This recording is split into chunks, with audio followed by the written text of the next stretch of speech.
ॐ शिवाय नमः। ॐ महेश्वराय नमः। ॐ शम्भवे नमः। ॐ पिनाकिने नमः। ॐ शशिशेखराय नमः। ॐ वामदेवाय नमः। ॐ विरूपाक्षाय नमः। ॐ कपर्दिने नमः। ॐ नीललोहिताय नमः। ॐ शङ्कराय नमः। ॐ शूलपाणये नमः। ॐ खट्वाङ्गिने नमः। ॐ विष्णुवल्लभाय नमः। ॐ शिपिविष्टाय नमः। ॐ अम्बिकानाथाय नमः। ॐ श्रीकण्ठाय नमः। ॐ भक्तवत्सलाय नमः। ॐ भवाय नमः। ॐ शर्वाय नमः। ॐ त्रिलोकेशाय नमः। ॐ शितिकण्ठाय नमः। ॐ शिवप्रियाय नमः। ॐ उग्राय नमः। ॐ कपालिने नमः। ॐ कौमारये नमः। ॐ अन्धकासुरसूदनाय नमः। ॐ गङ्गाधराय नमः। ॐ ललाटाक्षाय नमः। ॐ कालकालाय नमः। ॐ कृपानिधये नमः। ॐ भीमाय नमः। ॐ परशुहस्ताय नमः। ॐ मृगपाणये नमः। ॐ जटाधराय नमः। ॐ कैलासवासिने नमः। ॐ कवचिने नमः। ॐ कठोराय नमः। ॐ त्रिपुरान्तकाय नमः। ॐ वृषाङ्काय नमः। ॐ वृषभारूढाय नमः। ॐ भस्मोद्दूलितविग्रहाय नमः। ॐ सामप्रियाय नमः। ॐ स्वरमयाय नमः। ॐ त्रयीमूर्तये नमः। ॐ अनीश्वराय नमः। ॐ सर्वज्ञाय नमः। ॐ परमात्मने नमः।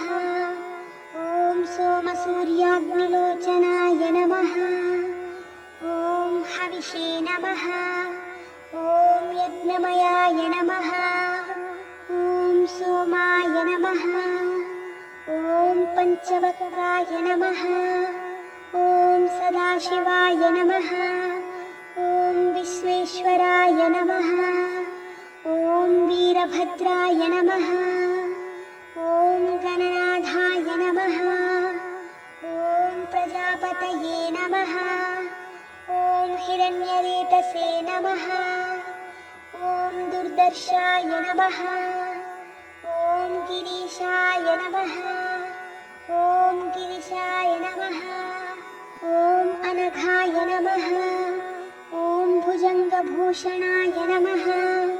ॐ भर्गाय नमः। ॐ गिरिधन्वने नमः। ॐ गिरिप्रियाय नमः।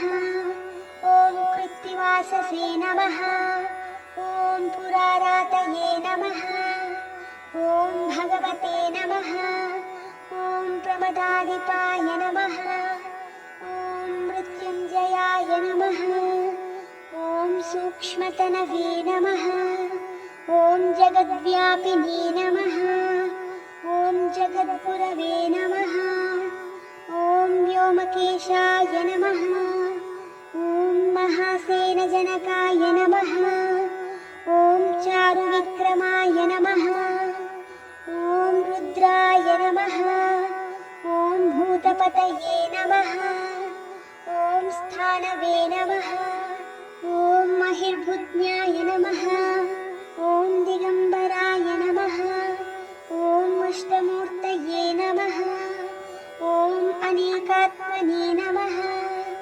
ॐ स्वात्मिकाय नमः। ॐ शुद्धविग्रहाय नमः। ॐ शाश्वताय नमः।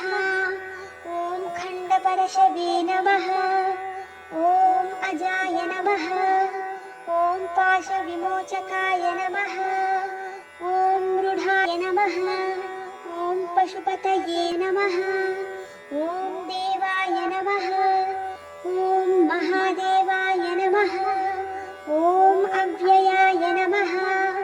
ॐ हरये नमः। ॐ पूषदन्तभिदे नमः। ॐ अव्यग्राय नमः।